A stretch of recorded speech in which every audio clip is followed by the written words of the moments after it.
welcome everyone to Boxing Day at the Races.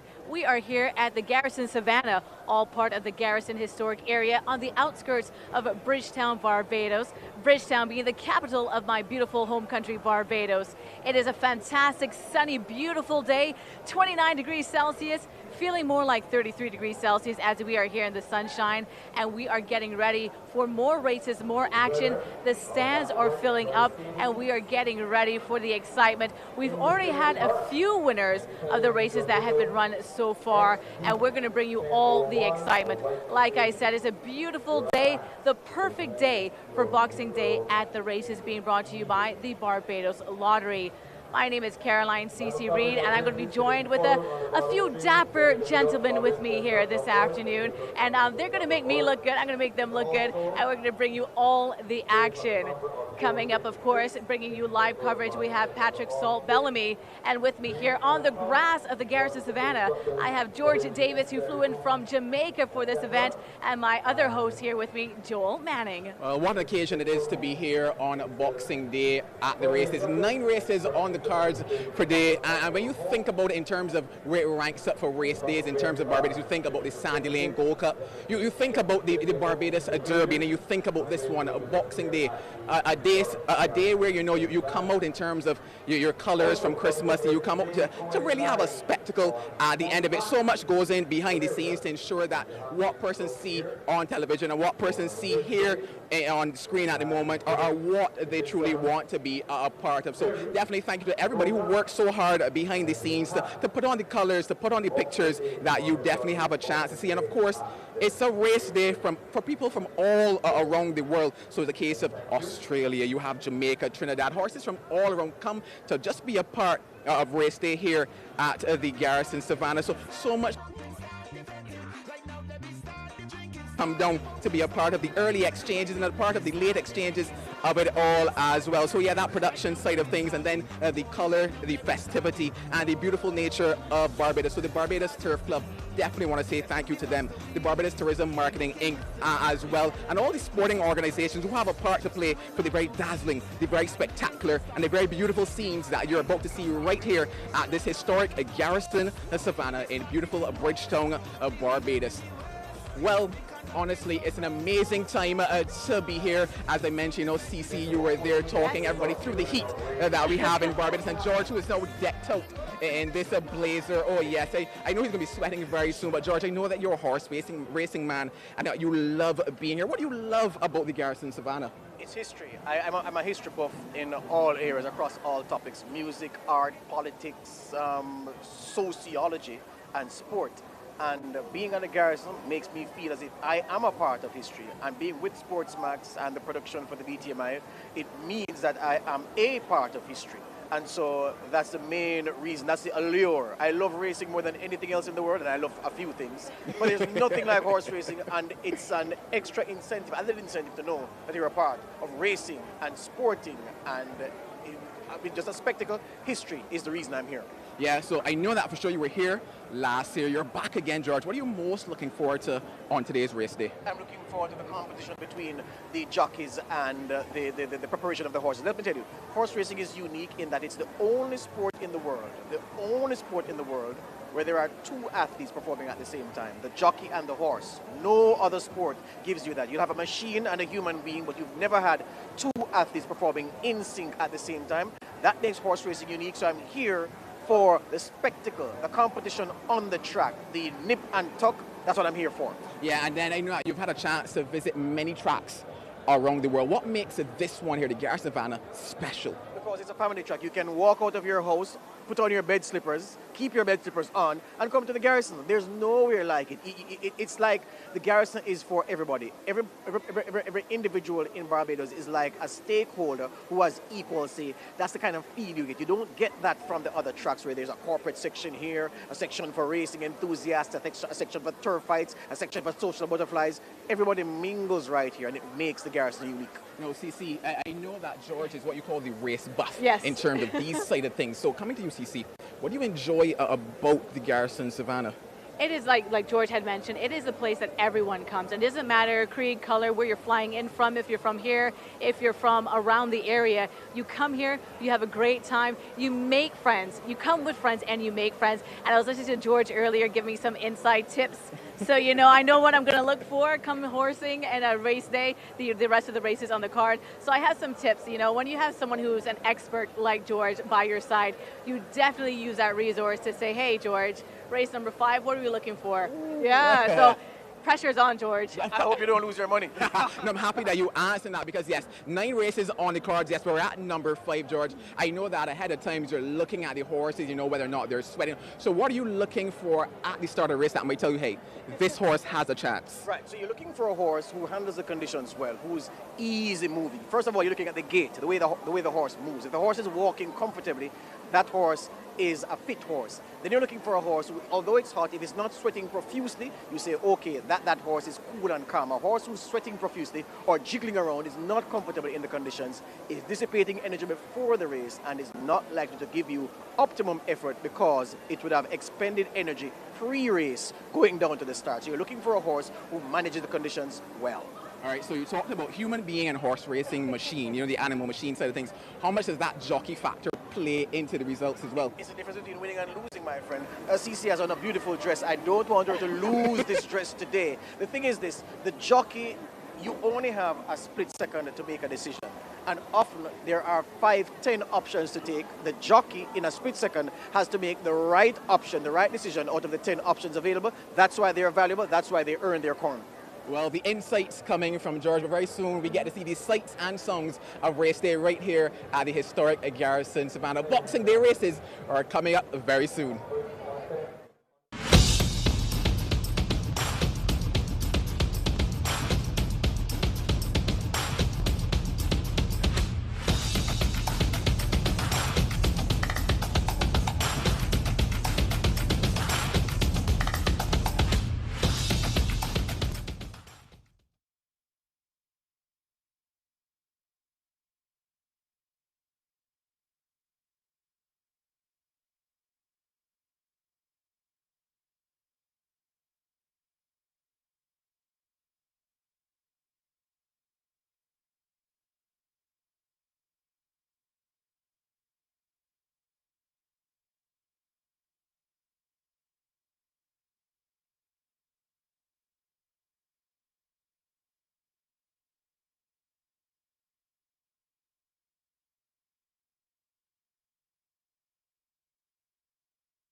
getting ready for race number 5 here, Boxing Day races. And up in the studio, we have the experts in Patrick, Salt, Bellamy, and George Davis. Gentlemen, good afternoon. How are you doing? Walk us through today.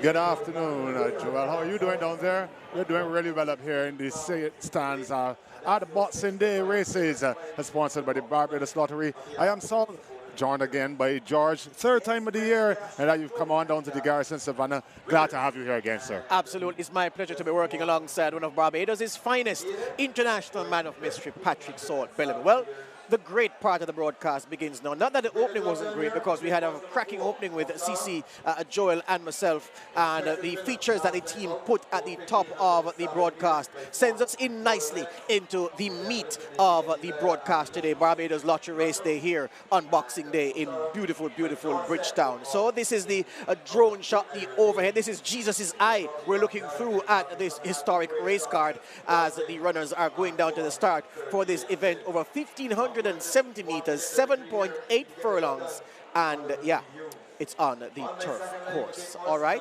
so here we are, and this is a nice race on paper. And so let me tell you this, as we look at the start, as we getting ready for the start list, when I looked at the morning line form, I thought, who would be the outsider in this event? And I'm looking at the totalizator board, and the outsider in this field is at 6-1. Number 1, Delilah. Daniel rides for Robert Pierce, 2, Queen of the South. Victor Cheeseman trains. Enrico Prescott is the jockey. Then 3, the lone colt in the race, Sant Antonio. Now, Gregory Isaacs, a man I know you know very well, had a 1983 album called All I've Got Is Love, Love, Love, Love. And one song, the hit song on that album was that song called One Man Against the World. And I thought of that when I looked at Sant Antonio in this event. He's one man against the Phillies, one man against the world. Rashid Hughes rides for Trina Lovell. Then Mascara. Matthews is the trainer. Knights is the jockey. Mercedes is ridden by Ricky Walcott for trainer Dean. And then on the outside, Showtime. Gaskin in the saddle for a trainer Joseph. What a field we have. 2-year-olds, babies, Salt. What are your impressions? My impressions are, I like Sant Antonio as the only colt in the race.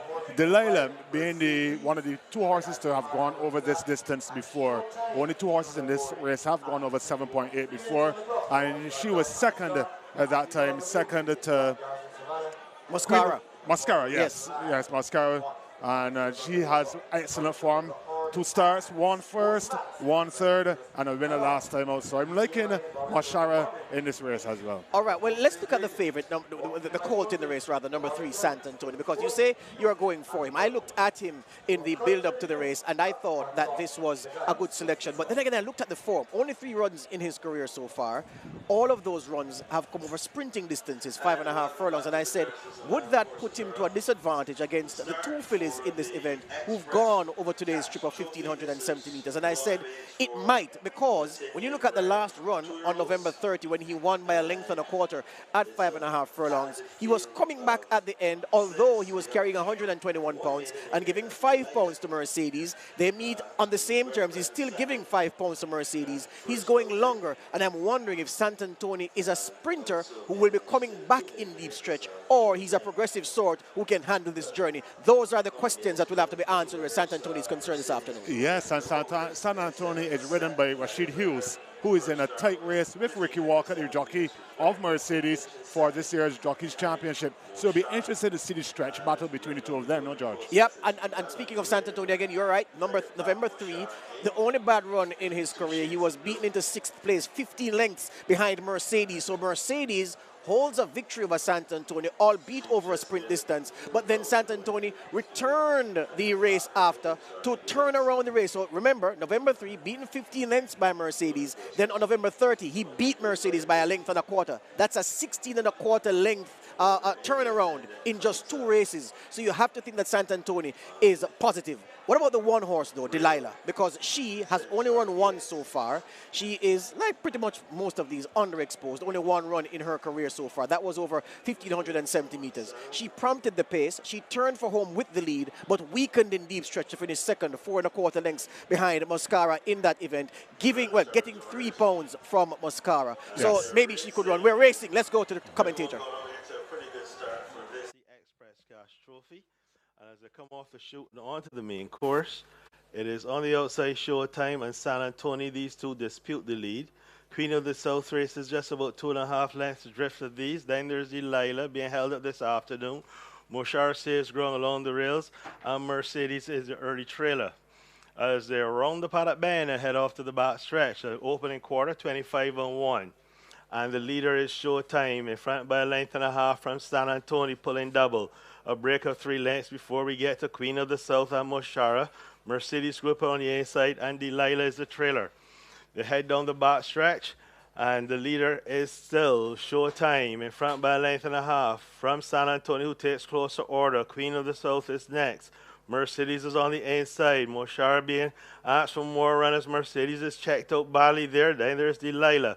They've got 3 furlongs left to go. The half mile completed in 50-2. And the leader is still Showtime, being hounded and pressured all the way by San Antonio. Queen of the South is on the inside. Mercedes is recovered. Delilah's begun to run. Moshara's dropped away meekly. Inside the quarter pole they come. And it is now in front. Queen of the South, who storms through and picks it up. Wide on the outside, here's Mercedes with a grand run. Delilah splitting these as they turn for home. It's Queen of the South on the inside. On the outside, Mercedes on the right-hand drive, trying to close. It is Queen of the South drifting under pressure. On the outside, Mercedes picking them up. It's Queen of the South and Mercedes. Mercedes and Queen of the South. Mercedes is going to get home and wins it despite being hampered. Wins it from Queen of the South. Down the inside was Showtime. Delilah stayed on to the next. Then came San Antonio. And the riderless Moshara, and the winner came home in 142 flat. In a moment, recap for you. So 5-2-1-6, 5-2-1-6, Mercedes proving that she is perhaps the best 2-year-old in Barbados at this time. Very, very well ridden by the jockey Ricky Walcott. Very well balanced around down the back stretch. And as they came towards the top of the lane, moved at the right time, got the outside run. So he was looking at the leader towards his inside. And no panic. He just kept steady, steady, steady, asking this filly to give him some more and give him shielded. And she wore down the leader in deep stretch to come home in 142 flat for the Express Cash Trophy Handicap. The first televised race on SportsMax's coverage of the Boxing Day race card presented by the Barbados Lottery Company, my friend. Yes, Mercedes bringing it home. Stretch drive out of this world. And San Antonio, as we had talked about before the race, the two of them had looked to be tussling, but San Antonio did not have it in the end. Mercedes pulling away, quite enjoying that ride by Ricky Walker, and increasing the tension in the championship race today. Absolutely so. We're going to look at the start again as we take them from the start. And the leader, Showtime, really led them at a good clip, 25-1, the fastest quarter we've seen of the 5 races run so far this afternoon. Pulling hard. In second was the horse number 6. Showtime was in front as they passed the stands for the first time. And number 3 was second at the time San Antonio was chasing. That was San Antonio, yeah. So he takes closer orders down the back stretch. They're coming now, San Antonio on the outside, but as the commentator remarked, Saul, he was pulling hard. He was over-racing at this point in the field, in the race, San Antonio, and I felt that his chances were cooked. If you're over-racing here with so much distance left to cover, I didn't think he would have enough gas to get home. Again, the lack of experience over this distance. The poor horse probably thinking he only had 5 furlongs to go today. When he gets that other 2.8 furlongs to go, then he realized, well, I don't have enough gas for them going down the home stretch. We can still see here Showtime was handling the pace well. Unfortunately, we lost the jockey of Moshara slightly after this point, and we can see Mercedes beginning to wind up here now. Well, I tell you what, I told you some time ago we were here for the races. Doesn't look to be a serious fall. We hope it's not. Mercedes was the last horse to come off the bit. Last horse to come off the bit, and was traveling easy when the other jockeys were going for their horses, trying to get them to giving it more gas and asking for more speed. But then Mercedes smuggled into the race nicely in the expert hands of Ricky Walker to come home for a facile victory in the end. This horse, Assault, looks to me as if she can get further based on the display this afternoon. Based on this race and the fact that she would have come around in about the 8th pass, about 8 horses wide, and still managing to pass them and beat them quite handily as they pass the line today. Yep, so the fourth run for Mercedes, and she chalks up her second victory.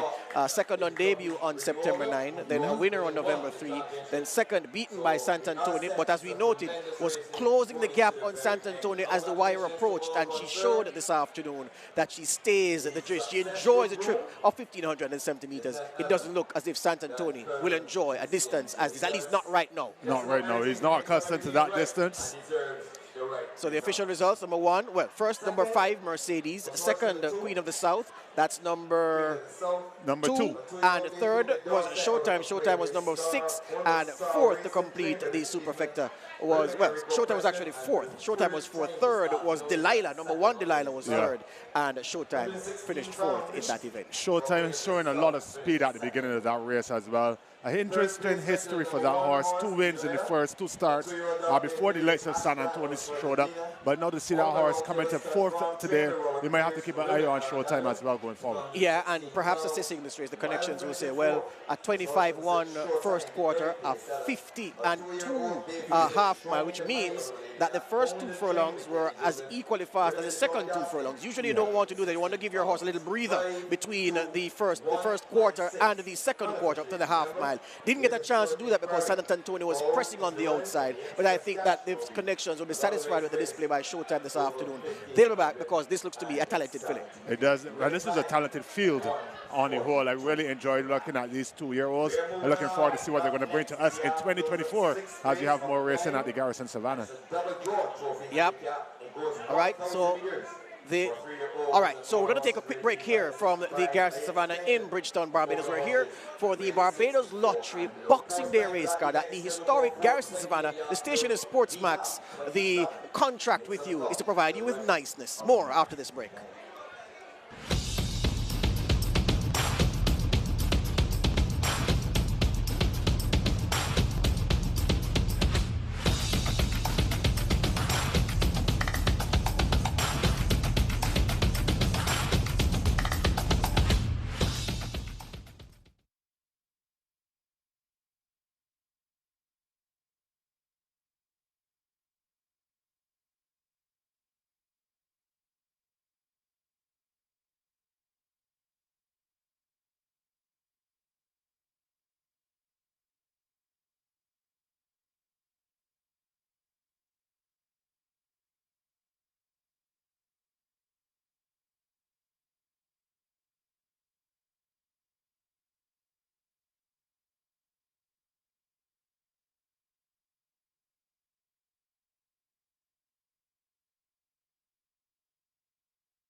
beautiful thing is that, like in Barbados, everyone becomes friends. You may come to the Garrison, not know the person sitting next to you, but you're going to leave knowing the person next to you. So I have Dr. Lloyd and Jason, who flew in from the UK to celebrate Christmas in Barbados. So how's it going so far?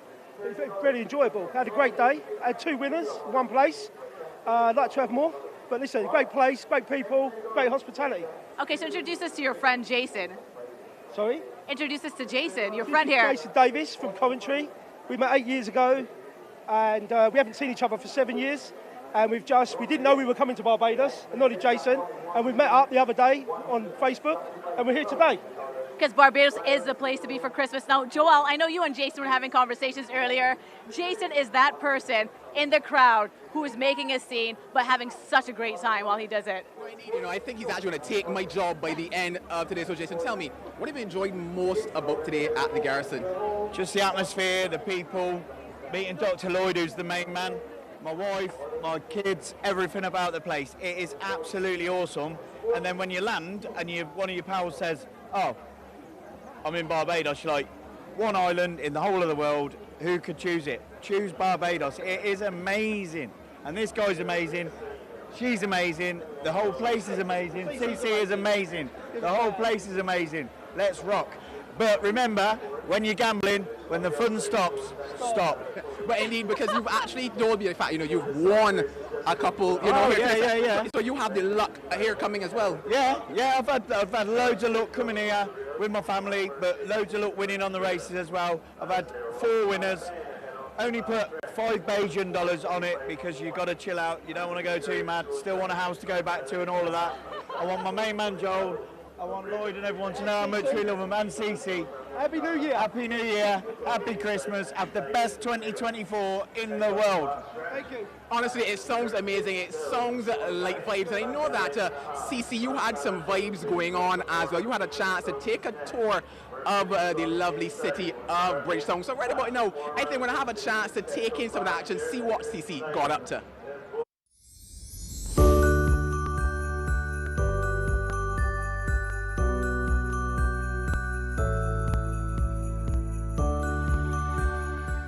And here we are on the drawbridge, just on the outskirts of the capital of my beautiful home of Barbados. Now we have Bridgetown behind me, and that Broad Street area is going to be, the hustle and bustle is definitely on, because the preparations for Christmas, the last minute Christmas shopping is taking place. And Christmas in Barbados is really, really a special time, and you're going to see Christmas in the square, where each tree is decorated by a different organization, a different school. So it really is a really great place to bring the entire family, take a stroll, enjoy the sights, do a little shopping, and of course enjoy the sunshine of our wonderful island.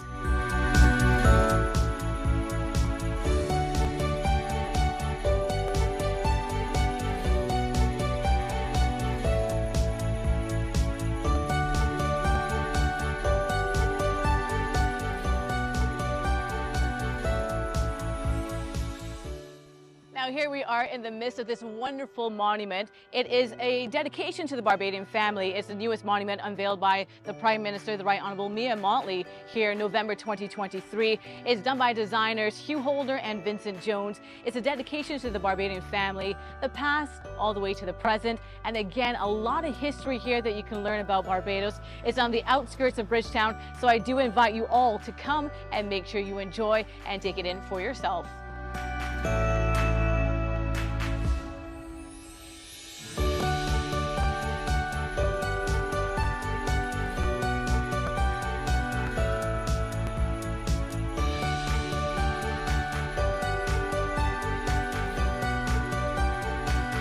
And here we are in the heart of Bridgetown, and as you know, it's Christmas Eve. The hustle and bustle is on. We like to do our shopping last minute here in Barbados. So this is the last official shopping day before Christmas Day, and we're gonna go check out Swan Street. You can find everything for everyone on your list, so let's go take a look.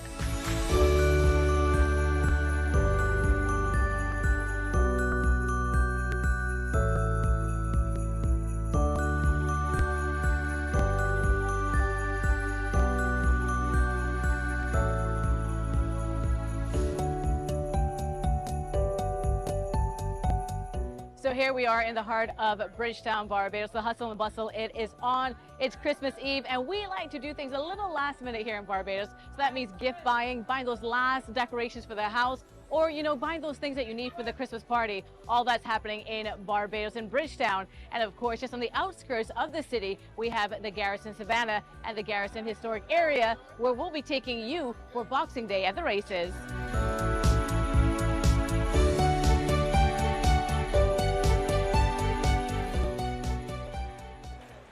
Thank you very much, CC. Beautiful, beautiful Barbados. Can't stop saying it because it continues to be true all the time, every time, all times of day. Taking a shot there at number 9 in this field. This is race 6. That's Lightning Lewis, an 8-year-old grey, or Roan Gelding by Flashpoint. Taralicious by Street Boss, bred by J. Rita Young Thoroughbred LLC. Groomed by Carol Fiddy, owned by Melrose Racing. Enrico Prescott will ride for trainer Robert Pierce. That's the grey. That's the grey Lightning Lewis. Before we go into the preview for the 6th event, let's look back at the results from race 5. Mercedes ran on to win, beating Queen of the South. Showtime, the early leader, hung on for a share of the purse. She finished 3rd, and in 4th we had number 6. Delilah, right, Delilah. Number 1. And Mercedes, Queen of the South, and Showtime comprising the top 4. So those are the results for race 5. Let's look now at race number 6, the Double Draw Trophy. It's a handicap event for 3-year-olds and up, for horses rated as high as 85 and as low as 65. Let's just go through the field for you. Number 1 is Brenner Pass. Delano Lopez rides for Andrew Busher Nunes. Number 2 is The Code, bred in Trinidad. This one, Ricky Walcott rides for Cozier. Number 3 is Afternoon Delight. Young Daniel rides for Robert Pierce. 4 is Major Dan, a classic placed horse behind Let It Be Me in the Guineas. Ray Williams rides for Henry Bino. Then we have Hurricane, the Triple Crown winner from 2022, runs this afternoon in the hands of Antonio Bishop for Eddie Walcott Jr.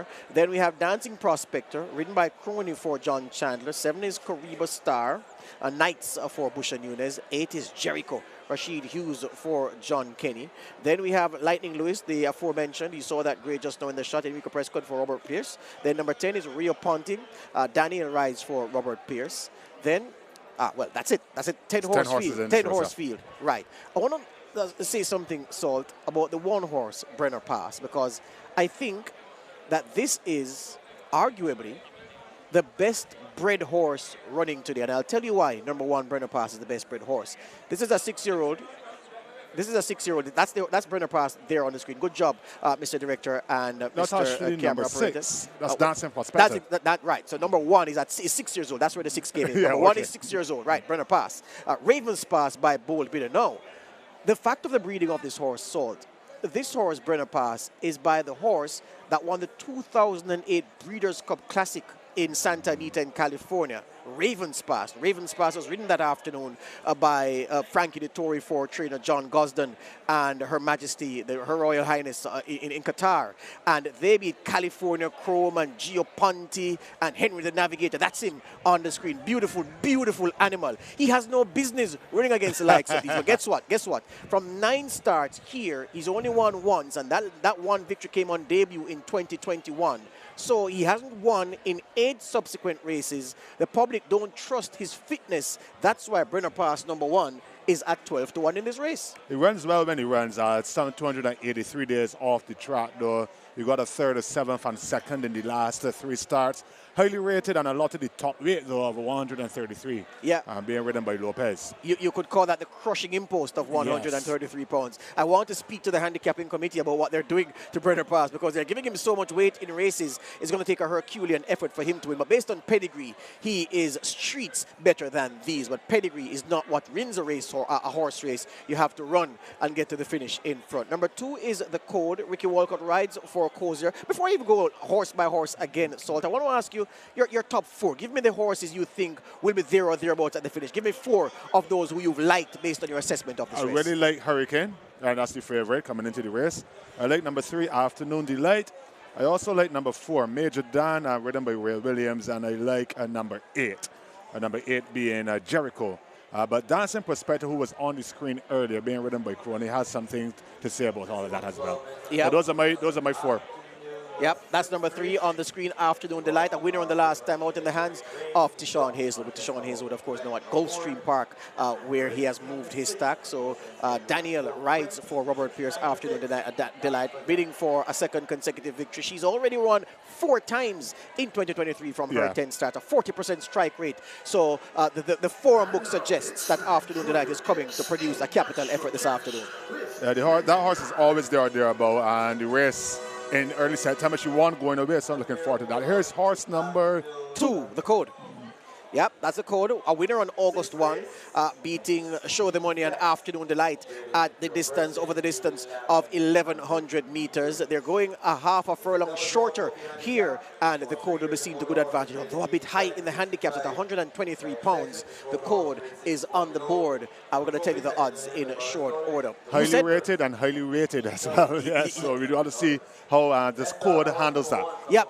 Talk to me about Hurricane, the Triple Crown winner from 2022, because he ran his worst race of his career on the last occasion, August 26, and beat into 4th place, 5 1/4 lengths behind Dominus, the Code, and Jericho, over 5.5 furlongs. Does he have the wheels to get the better of these today? I believe so, and so does the Garrison Savannah on a hold. Coming in at a 5-2 odds. He hasn't run since August, as you mentioned, when he was 4th. Scratched out of the feature today in favor of this company and this distance. We haven't seen the form, the Triple Crown form of 2022.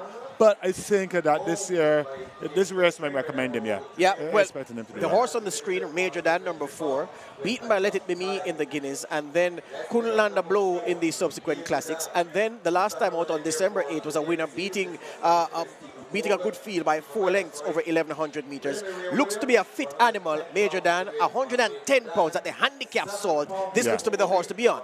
Yeah, and when Afternoon Delight beat her last time, she stopped racing Afternoon Delight, but Major Dan didn't stop and has been bouncing back from that 5th in September to current form of a 3rd, a 2nd, and a 1st. So trending in the right direction. Yeah, if we take the horses on the shot, number 7 is Afternoon, is Kariba Star, beg your pardon. Andrew Nunes trains Young Knights. Well, Knights rides this.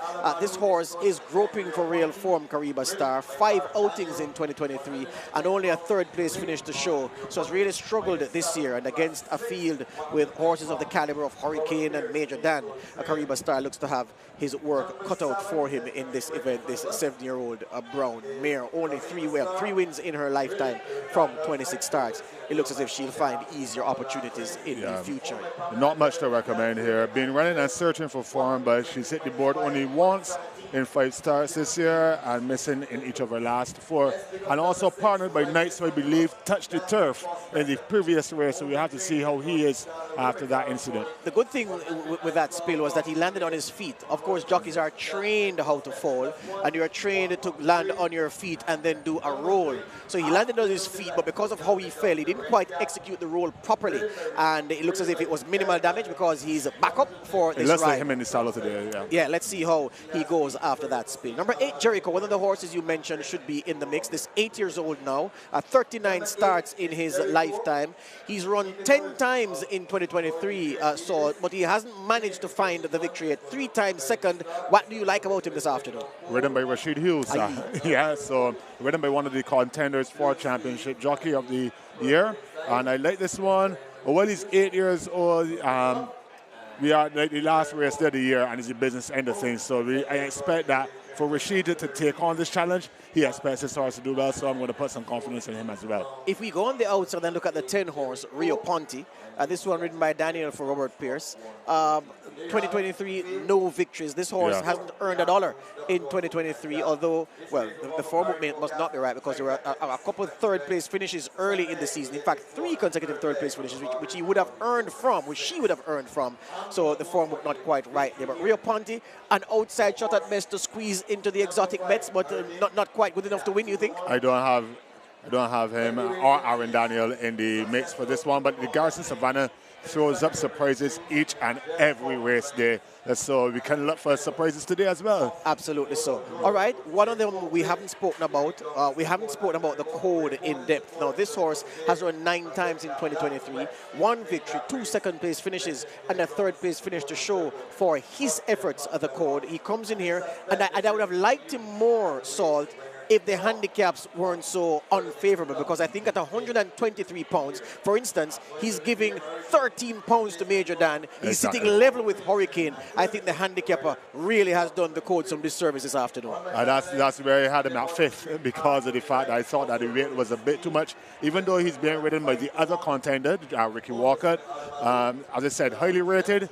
Highly weighted. Yep, highly rated, highly weighted. The last time, if we look back at Brenner Pass #1 at 1,100 meters, 5.5 furlongs, this horse was making up good ground towards the finish of that event. 126 pounds, Rashid Hughes in the irons, and he finished second, beaten 2 lengths by Zico. Now, Zico is a very, very hot stepper. He was giving Zico 15 pounds and lost by 2 lengths. So let me tell you this. 1 pound equals 3 lengths. Yep, well, 3 pounds equal 1 length. So this horse would have beaten Zico out of sight if they were sitting level. So the fact is, Brenner Pass, that's why the handicapper has gone to the 133 pounds, because he knows that on pedigree and on ability, this horse is loads better than this field. So to equalize the chances, because remember, of course, viewers, the handicapper's task, based on the weight he allots to each horse, is to engineer a scenario where the horse is finished dead heat. Of course, that will never happen, where the whole field dead heats. But that's the principle behind handicapping. That's why Brenner Pass is 133 pounds. That's why Salt wants none of this smoke, because he's saying it's still too heavy. Still too heavy. Did we look at Dancing Prospector, horse number 6? One of his 2 wins this year came with today's jockey, Dario Crony, but that was back in January. Maybe looking to end the year the way they started, maybe. We don't know. His other win this year came against Afternoon Delight in June, and that was by 4.5 lengths. So it could be interesting with this horse as well. But that's a good race you've signaled there, Salt, because that June 17 run went in front and went further and further away. That was a very good run, and 117 pounds, very well treated at the handicaps. So you might be onto something. If there's an upset for the apple cart, number 6 Dancing Prospector could well supply that upset. I'm looking at the tote board, and I'm trying to give you the odds here from our vantage point. I can tell you that number 10, Rio Ponte, is at 38 to 1. The flash is going to come again. So number 1 is at 9 to 1, Brenner Pass. 2 the code, 4 to 1. 6 to 1, number 3, Afternoon Delight. Number 4, Major Dan. Number 4, Major Dan, is at 9 to 2. 2 to 1, number 5, Hurricane, last year's Triple Crown winner. 26 to 1, number 6, Dancing Prospector, which would be a very tidy sum for Salt if he wagers as he thinks. 31 to 1, number 7, Kariba Star. 3 to 1, number 8, Jericho. And 9 to 1, number 9, Lightning Lewis. And 38 to 1, number 10, Rio Ponte. Lightning Lewis getting a lot of love, I hear, Salt. Why? That win on the last strip, ridden by Enrico Prescott, and only tasked with 110 pounds, a pennyweight really. Was lightly weighted last time out as well, over a similar distance. Brought home the results, so I believe that is why the people are liking Lightning Lewis. All right, let's look at how this race is likely to go from the word go. If we get a level break, who do you think will lead? Who will be stalking the leader? Who will be coming with a winning run at the top of the lane? Really and truly, it's only 1,000 meters. It's a full dead-on sprint. I expect that if anyone is going to jump to the front, it would probably be Brenner Pass. Just off of the form and off of the gate draw.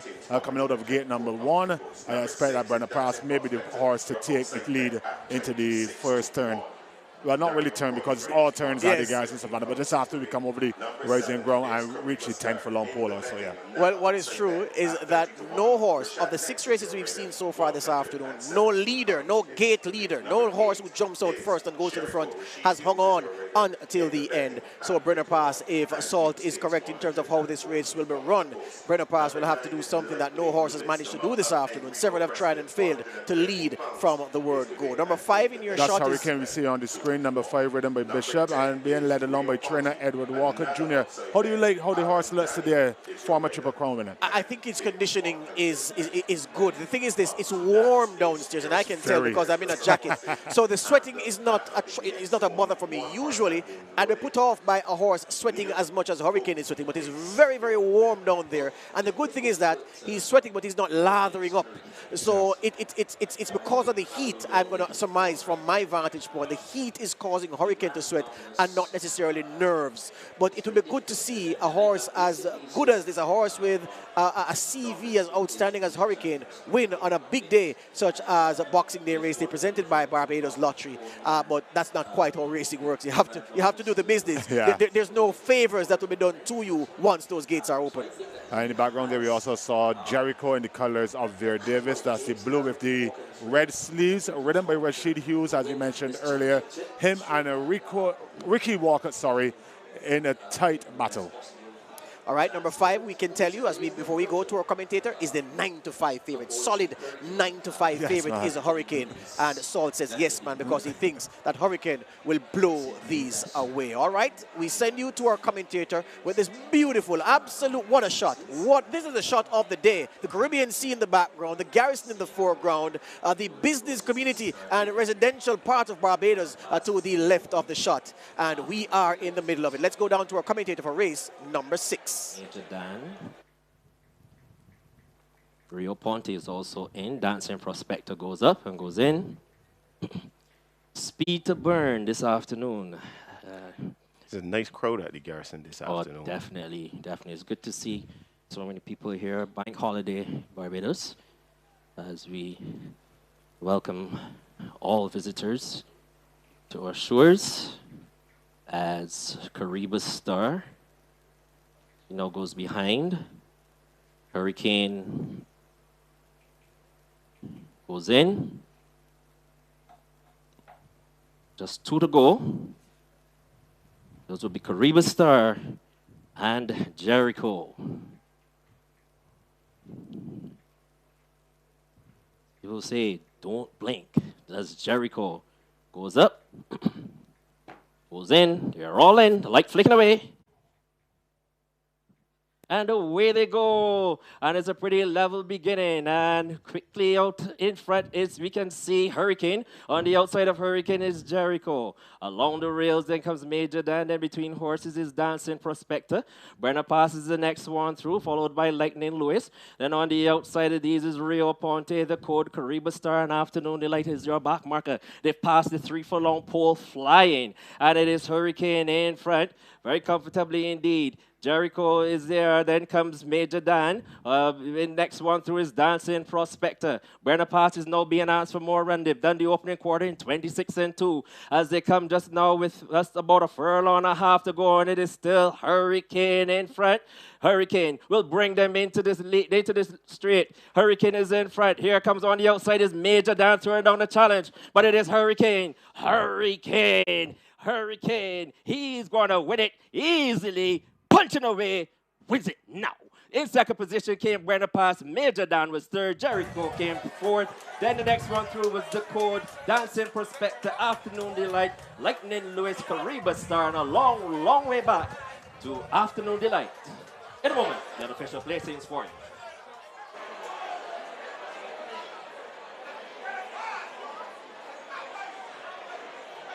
5-1-4-8, 5-1-4-8. A horse who swept all before him in the 2022 racing season, destroyed his peers in the Triple Crown. Hurricane did to win, to prove himself the best 3-year-old in the land. And he came this afternoon against a very, very useful field, and he made hacks of them. Brenner Pass was making up great ground late in the contest, but again, the heavy import of 133 pounds was an obstacle too far for Brenner Pass. But Hurricane, just as Saul predicted, has blown away rivals to win this event, the 6th event here at 9-5. Yes, an excellent rider, dominating from pillar to post. From the time they broke, I was disappointed that I even told you Brenner Pass would be on top, because Hurricane said not today to any of them, never having a challenger. From the time we got back around by the 9th furlong, that's about 2 furlongs into the race. It was all over bar the shouting. And I really like the run though by Brenner Pass. You put me onto that horse, George. Are you satisfied with the result? Very, very satisfied, but I knew that at 133 pounds, he'd be too heavy to win today. I expected a good run, and I got a good run. But let me tell you this, Salt. I was watching the clock as the race unfolded, and I saw the first quarter come up in 26-2 with Hurricane in front, and I said, it's over. because he can't lead in 26-2 and then be beaten at 5 furlongs. It's impossible because he'd have to fall into a hole to lose because the first quarter was so slow. And here he is, he digs in because Brenner Pass comes calling, Major Dan comes calling. But look, Hurricane was not for catching this afternoon. The two David Seal charges are coming out the end, but no, they couldn't contend with Hurricane today. As I said, I believe the second quarter went in 49. It was 49-2, which is 23 seconds. So that's the point. That's acceleration right there. That's the point. Yeah. Look at them coming down the home stretch here right now. Hurricane just under a steady drive. The two David Seal charges are trying their best, but they wouldn't be able to get on terms. Not today, not tomorrow. Let me tell you this. It was brilliant race riding and excellent preparation of the horse because we told you the first quarter was 26-2. The final time was 59-3. He kept going faster and faster. That's not how usually races usually go. You usually are decelerating at the end. But look, the jockey Bishop just kept turning up the wick, just giving it more gas as he went on. And he had flown the coop by the time that Brenner Pass and Major Dan came calling. Hurricane was Look not at that for love catching. between the jockey and the trainer, man. Love to see it, man. Yeah, they're absolutely right, man. No, but Hurricane putting on a dominant performance, taking us back to the days when he was a Triple Crown winner. Congratulations to the connections, the jockey Antonio Bishop and the trainer Edward Walker. Yeah, I watched this Triple Crown performance on YouTube. That the last race, it was of horrible conditions here at the Garrison, and you felt the omens were right for Hurricane to win in the wind and the rain that was here. But today, bright sunshine. He's proven that he is a brilliant horse. Hurricane number 5, winning at odds of 9-5, beating number 1 Brenner Pass, who will get his time in the sun. Not soon from now, Assault, you believe. Yeah, but Hurricane is just amazing as well, these animals. That horse would have won the Triple Crown, and don't forget the last race in the Triple Crown goes over 10 furlongs, which is twice as long as today's challenge. And for him to be so dominant today shows that this horse still has a lot to offer to the Garrison Savannah. Versatility in running. Hurricane winning over a distance of ground and winning over the minimum sprint trip.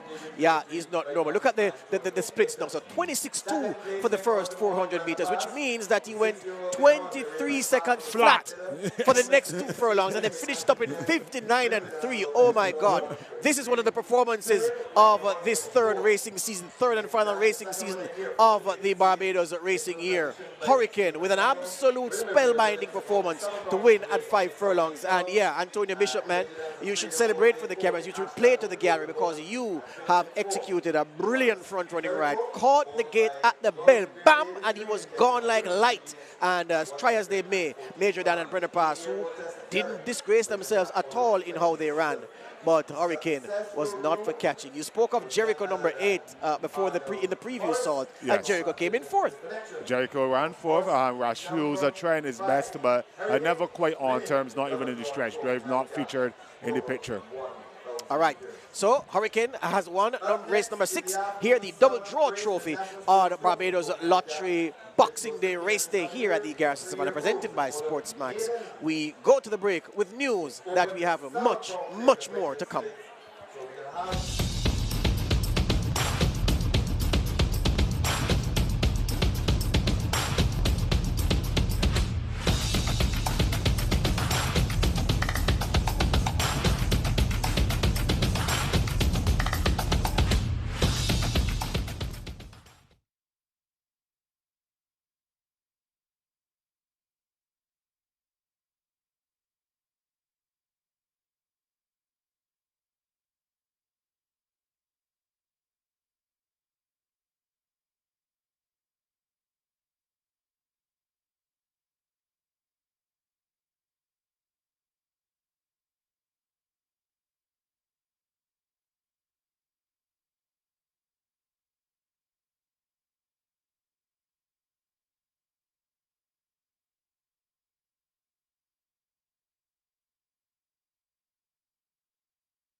talk to Allison, but I think that's all.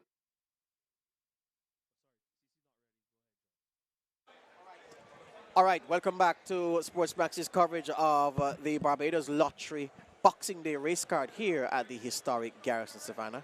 I almost feel obliged to say historic Garrison, Savannah, because there's so much history wrapped up in this beautiful place, this location, and in this wonderful country. And Salt, it must mean something to be Barbadian in good times and bad times. Yeah, it does definitely mean something to be Barbadian. And always a pleasure to bring my island to the rest of the region via SportsMax. Thank you all guys so much for having me back here.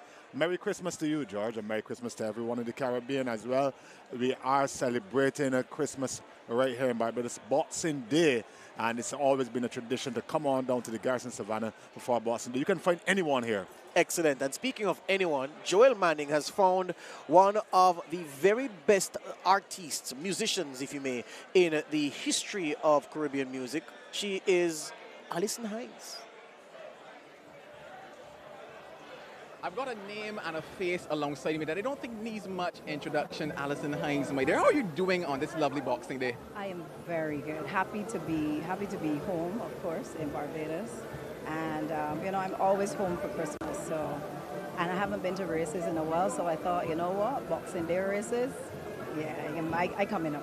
You say you haven't been in a while, so that means that, you know, in the past, in the younger days, like the Garrison, you know, was a place you frequented? Not so much. It was never outside of performing. Like, it's always been on a performing basis.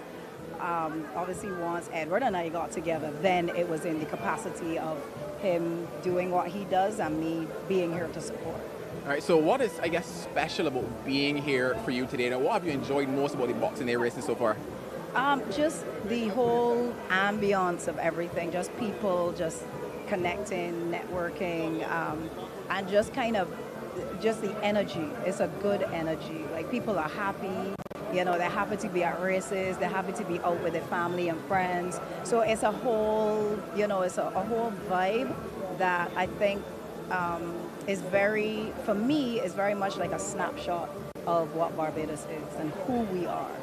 Well, all in all, for somebody at home right now, what would you tell them that would make them want to come down to the races today? It's camaraderie, it's friendship. You could come here by yourself and end up with a whole bunch of friends. You know what I mean? Because people are like that. People are very open. They're very warm. They're very welcoming. That's what race, and that's what Barbados is. And so, if you've never been to races at the Garrison, the historic Garrison in Barbados, you need to be here because it's a one-of-a-kind experience. Yeah, certainly one of a kind. It's been a pleasure chatting. I'm going to let you get back to, you know, whatever it is that you're doing here today, but certainly enjoy it in the rest of the season. Guys, it is time to leave the Garrison now and take a trip out towards Oistins. Let's see, you know, what Oistins looks like right here in beautiful Barbados. And here we are on the south coast of Barbados, Oistins Bay Garden. Well, Oistins is known for its fresh fish, cold drinks, and vibes. You can bring friends, family, make friends. And in fact, we're going to catch up with one vendor who's going to give us a little bit more of a rundown on what Oistins has to offer. We're here at Debbie's Fry and Grill. So let's go and say hi. Blingishas, I'm a blingets, I'm a blingation, and all my baby, get ready to move. Boom, blast. Bring that, yeah. And your body good, because you know that you're good. Here we are in Oistins, the south coast of Barbados, and we ran into Debbie of Debbie's Fry and Grill. But you said I could call you Mom, so I'm going to call you Mom. So, Mom, how long have you been operating Debbie's Fry and Grill in Oistins? I've been operating Debbie's Fry and Grill for the last 27 years with some of the best food in Oistins, where you can come and get some grilled marlin, dolphin, flying fish, cuckoo, French fries, rice and peas, macaroni pie. You can get a variety of foods from Oistins with the beautiful and friendly people. You can enjoy every day from Sunday to Sunday. You can come. But the biggest of our days is on Friday nights, where you can come and get everything you can get in Oistins and meet loads and loads of friends. All right, so tell me about what you recommend your favorite dishes. My favorite dish is blue marlin. You can have it with French fries, grilled potatoes, fried plantain, dried fruit, rice and peas. Sounds like a delicious meal from you. So just let everyone know, locals, tourists, everyone alike, why you need to come to Oistins, whether it's a Friday night or any night. Why is Oistins a place to be? Because we have the best food. Best food is in Oistins. All right, so Friday nights, you mentioned Friday nights. What's so special about Friday nights? Friday night, I don't know. It is so big. We can't even get the people feed sometimes on Friday nights, you know. There's loads and loads of tourists. Everybody was recommended to ice stands on Friday night. We should be doing every night, but Friday night is our biggest night. Because we have music. We have music. We have different activities, different set of music. You have people dancing. You have the drum, the band men coming around with the motsies and the Mother Sallies. Mother Sallies and everything. We have everything at Iceland on Friday nights. And it's fantastic for the entire family. Yes, please. All right, so the Bring kids over can your come. Yeah, the kids love it. Bring over everybody and just sit down, have a nice meal, hot, fresh. So will we catch you dancing Friday night? No. No? I'd be too busy on the grill. Well, fair enough. Too busy That on makes the grill. sense to me. But you might catch me dancing. So what I'm understanding is basically every night, Oysters is the place to be. But especially Friday night, we've got fresh food, cold drinks. You come with your friends, you make new friends, you bring the family, and you have a fantastic time. So we hope to see you in Oysters sometime soon. And check out some marlin from Debbie, Debbie's. a.k.a. Mom. All right, thank you so much. Thank you, Dad.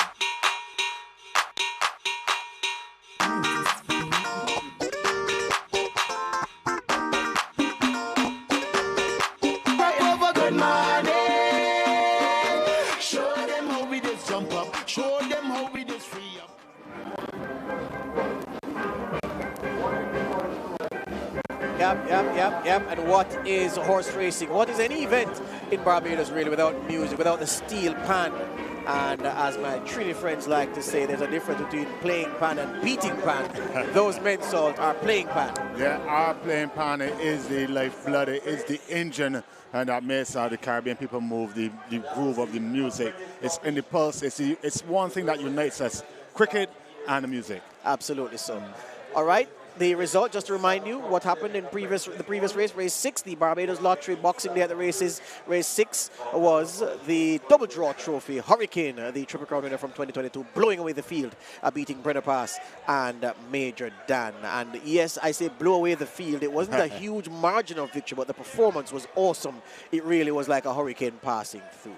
Race 7 is the National Sports Council Trophy. It's a handicap event. It's open to 7-pound claiming apprentices, and it's open to horses rated 50 and below. So this is for the lower rated horses here at the Garrison Savannah, and that makes the level of difficulty in spotting a winner particularly hard. You can scratch number 1, Bromefield. Number 2 is Ubuntu. File rides for Pierce. Number 3 is Milk for You, Chase for Nad Issa. Number 4 is Spend the Money, Kelly rides for Bell. 5 is Curfew, Prescott for Batson. Number 6, Dream Lake, scratch that one. Number 7, Priceless Gem, Abraham for Brathwaite. Scratch number 8, Odyssey. Pure Fresh Milk is number 9. Pure Fresh Milk is number 9. That one is ridden by Arthur for Nunes, Andrew Bush and Nunes. 10 is Paper Trail. Straker rides that one for Trainer Hall. Scratch Vita Rosa. Number 12 is Seize the Moment. Paris rides for Lovell. 13 is Star Contender. Crony in the saddle for Victor Cheeseman. 14 is Border Town. Ford the jockey, Webster the trainer. 15, the Gunners of Arsenal. Mohammed rides that one for trainer Dean. 16 is Crime Watch. Scrap that one, scratch that one. One of my technical guys says Arsenal will come second. He may be right. Number 17 is Carnival Kitten.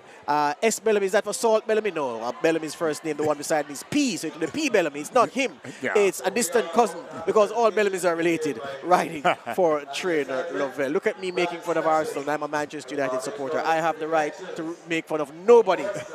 Nobody at all. I'm also a Manchester United supporter, but we can't expect Arsenal to probably lead for 80% of this race and then come second. Absolutely so, sir. Absolutely so. So, my friend, this is very, very naughty. There is a system that a friend of mine taught me in Jamaica. It's not the system we spoke about recently. It's a different system as we look at Errol Walcott Jr., Alison Hines, and the company and family collecting the double draw trophy for Hurricanes' brilliant win in the previous event. He said to me, nephew, when you have a race as trappy as this, you need to take your wife's hat pin and put the form book on the floor, throw the hat pin in the air, and whichever horse it falls on, you bet that one. Right. Because there's no system, there's no reasoning that can guide you to the winner. Because this race, like races like these, wide open. Yes, I was trying to do some preparation for today's race there, and this is the one race that had me stumped. Not only do we have a bunch of apprentice jockeys, we have a bunch of maidens. What we can be assured of, someone will get a win today, but we don't know who. And these are the fun races to bet on, though. We get all kinds of different ways. You have a method of throwing a hat in the air. Some people have a method of betting on the silks of the horse, which color scheme they like. Others might look at the actual conditioning of the horse. Maybe that's what we will have to go on today. Others are going to be following the form that what the punters say. And right now the punters are saying Star Contender is the biggest contender. Yeah, well, Star Contender's recent form is very good. In fact, this horse, he's unlucky to still be a maiden, because on August 26th, he came within a nose of releasing that maiden certificate with Ricky Walcott in the saddle, over 1,800 meters or 9 furlongs. Third by a nose, the narrowest of margins in victory. So Star Contender really ought not to be a maiden. That's him. Excellent work, Mr. Director. Star Contender picked up in the shot, and Salt is saying that based on what the Garrison believes will happen in the race, Star Contender is the horse they're riding with. Well, the horse has 4 bandages. I know you're not a fan of seeing horses with the front bandages. Yeah, I'm not. And alongside that as well, my friend, I don't like what he's doing with his tail. Swishing. Because he suggests to me that he's not comfortable. Maybe a piece of the equipment is drawn a little bit too tight, or just the conditions, because he's also sweating up a lot. But like Hurricane in the last race, we assessed the sweating. It wasn't lathering up, so it wasn't the nervous kind of sweating. Perhaps sweating because the day is uncomfortable, and that may be why he's swishing his tail, because he's just uncomfortable in the conditions. It doesn't mean he's going to run a bad race, but it means that he'll likely not be at his very best. But Cheeseman and Crony will like to think that I'm wrong, that their Star Contender is going to be the best of all in this race. I think that the bandages as well. The horse is a lucky. The stable is known for bringing out, turning out horses, looking very well. You can see the handler, the groom, dressed in the red and white, so everyone bespoke in red and white, including a Star Contender. We expect him to be a star on the track today. Even the tape is cut with little stars, so they really believe in this horse today. All right. The number 2 horse is interesting for the fact that this one is called Ubuntu, a 3-year-old bay colt by Dorset, Kavanagh by Janak. Recall when the great man who walked among us, Nelson Mandela, was released from prison. There he is, Ubuntu, and he said something about anybody who comes to a South African home experiences the Ubuntu. It's about the love of humanity. It really translates to, I am what I am because, well, I am because we are. I am because we are. It's about the collective good of humanity. Ubuntu, the frame, I'm not so impressed with the condition of Ubuntu today. A bit lean in the frame. Looks to be a little bit beneath his peak physical condition. And on the board, Ubuntu is being bet at 8-1. There's a lot of support for Ubuntu at 8-1, despite me saying that physically he doesn't look as if he's going to do the business this afternoon. In a previous life, I worked in IT, and one of my specialties was units. And Linux is a flavor of units, and my favorite flavor of Linux was Ubuntu. So maybe that might recommend the horse as well. The number 3 horse, I like this form. Number 3 is Milk for You. Milk for You. Chase rides for Issa. Why do you like number 3? I just like the 5th and then 2 seconds. We also have to look at that, take that into consideration. The last race, finishing the second, 3.5 lengths behind. It's 3.5 lengths behind Sovereignty, but beating out Star Contender. You know what? I think this is an excellent selection, Milk for You, because Milk for You is relatively unexposed. Relative to the rest of the horses in this field, Milk for You is unexposed. So it does suggest that this horse has greater scope for improvement than the rest who've been around the block for a long time and have failed to find themselves in the winner's enclosure in the right place. Milk for You looks to be an excellent chance. And if you want a rake where Milk for You is concerned, there's another horse in there with milk in its name, number 9, Pure Fresh Milk. No, Salt, I know you know your sport and your cricket. In 2017, the former Antigua and Barbuda and West Indies fast bowler Winston Benjamin had a horse who turned out to be a champion horse in Antigua and Barbuda. That horse was called Fresh Milk. Fresh Milk was a half-bred. So Fresh Milk, pure Fresh Milk is the horse in this race, and then Milk for You. So the Milk may just have it, Patrick. Milk may just have it in this race. Was that the same Fresh Milk that ran at the Garrison Savannah, or was it different Fresh Milk? It would have been the same Fresh Milk. Oh, really? Say a gray horse, that's the Fresh Milk. Okay. So there you go. So we have a field here, and we're going to tell you the betting in short order. As soon as it comes back up on the totalizator board, we're going to show you where favoritism lies in this event. It's a wide open field. As we told you, this is an apprentice event. Number 9 is on the screen just now. That's pure Fresh Milk. Beaten out of sight the last time we saw her, 41 lengths behind 17 million US in a race over 1,570 meters. Running dead last then as well. Yeah, and she is ridden by the lone female jockey riding in Barbados now, a lady Arthur. Khadija Arthur. So Khadija Arthur sitting there on number 9, pure Fresh Milk. And I know the females watching the broadcast will have extra incentive to follow the milk line that we've given them and go with pure Fresh Milk. Not only the ladies, but also the Canadians watching, like the colors. Yes, the maple leaf in the back of the jersey, of the silks rather. Yeah.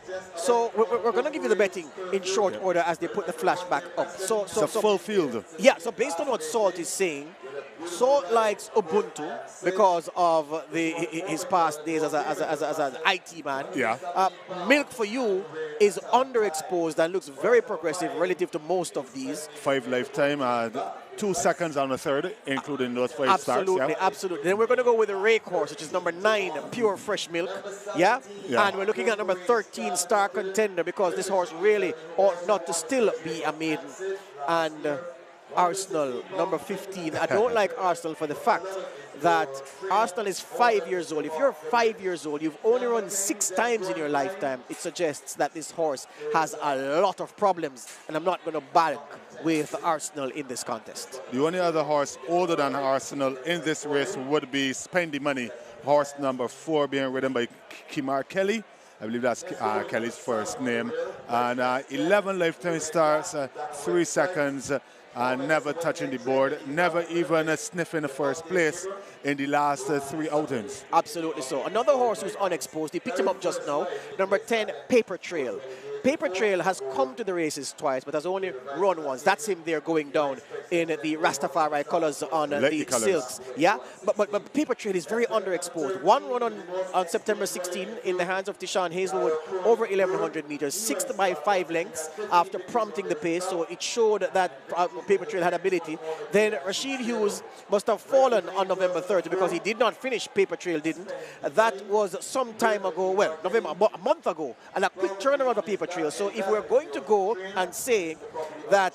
But look what the handicappers have done to Paper Trail. Yeah, but you're right. But Milk for You is underexposed. Paper Trail is even more underexposed, and that's why, my friend, the handicapper may have said 128 pounds, because in real terms, this horse potentially is better than this field, and the handicapper has given him a huge task to overcome in terms of the weight if he wants to win this race. So we definitely have to count in Paper Trail when we're looking at potential winners of this race. They're going over a distance of how much again?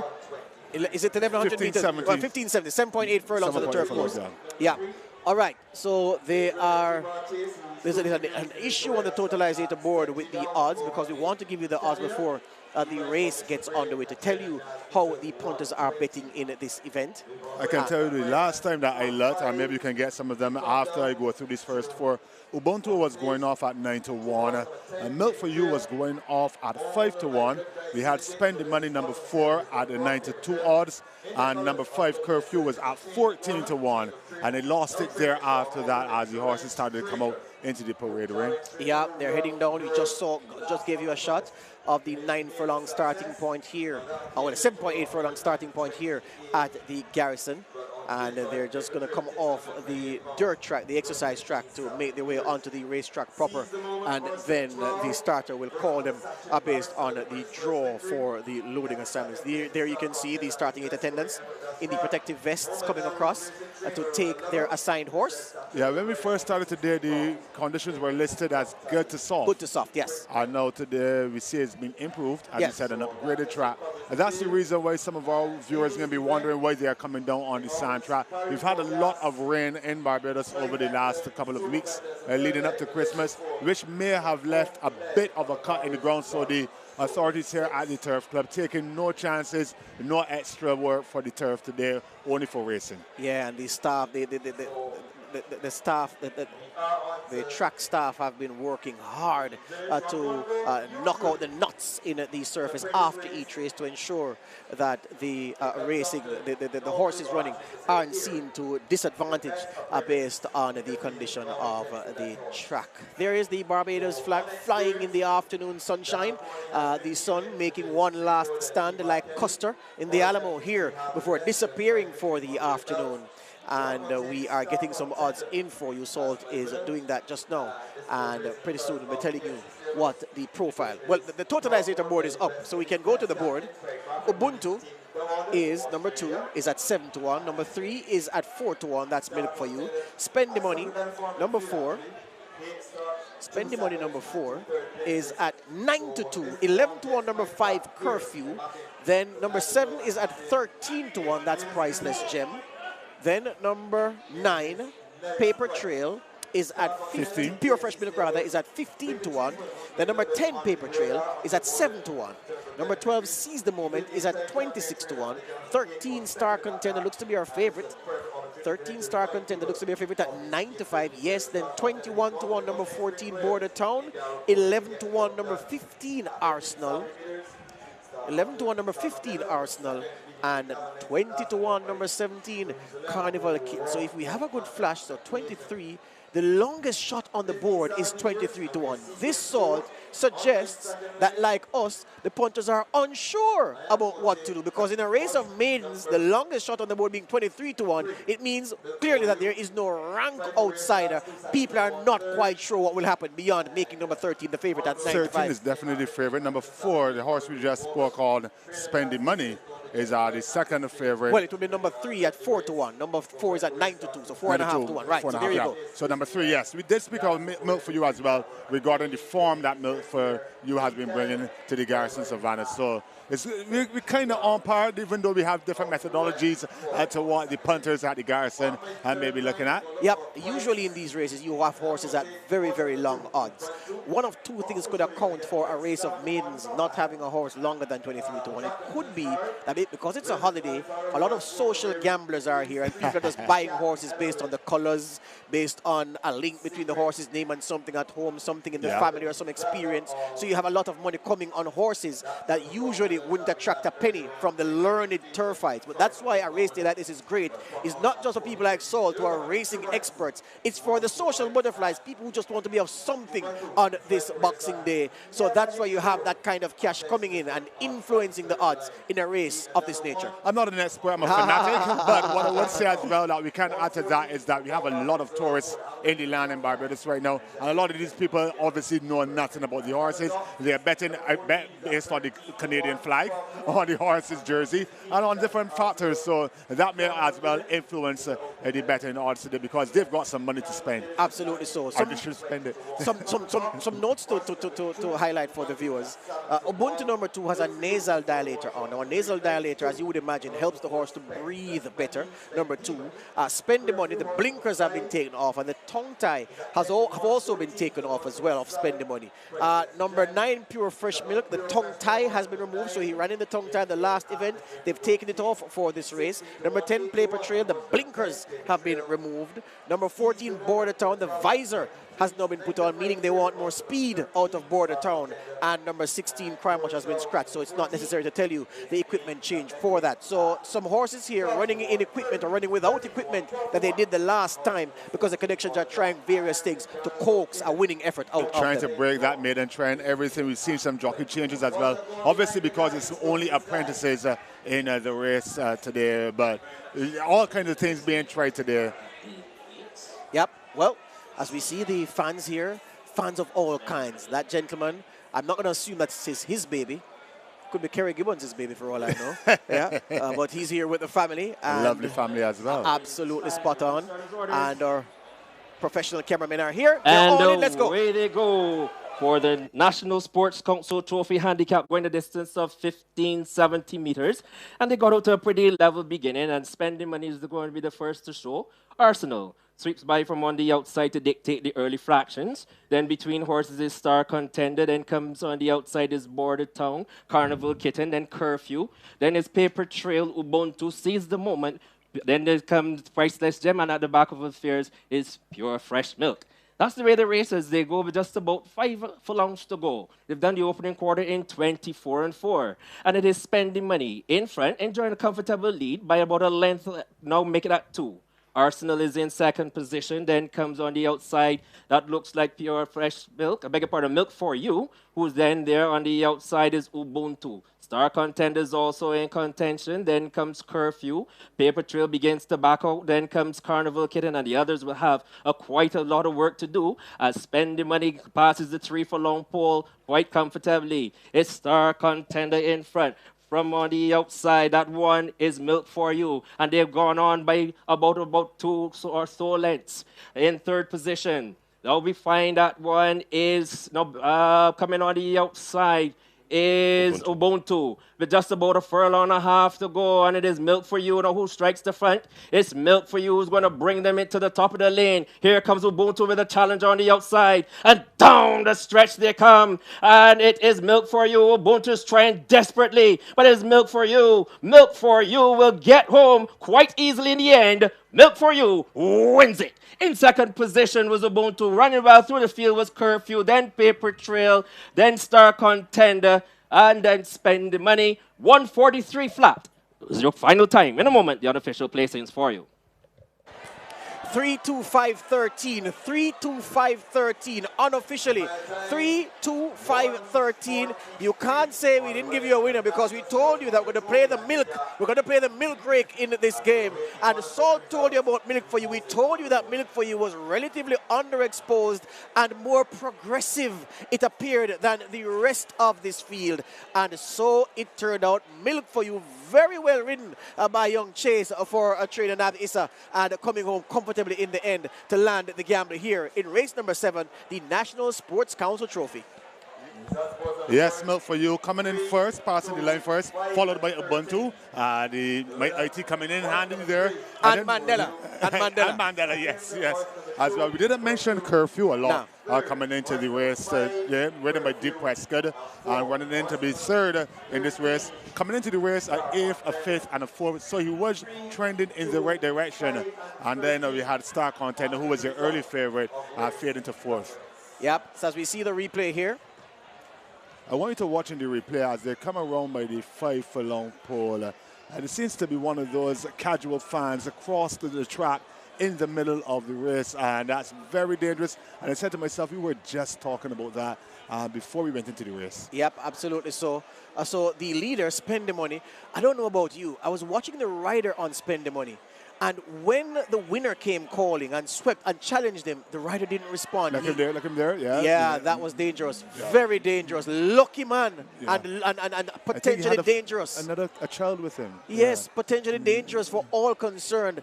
That's not a lucky man, that's a stupid man. No, I think he was rescuing the child, maybe. He was rescuing the child? Yeah. Oh, well, a clever man then. Yeah, all right, there you go.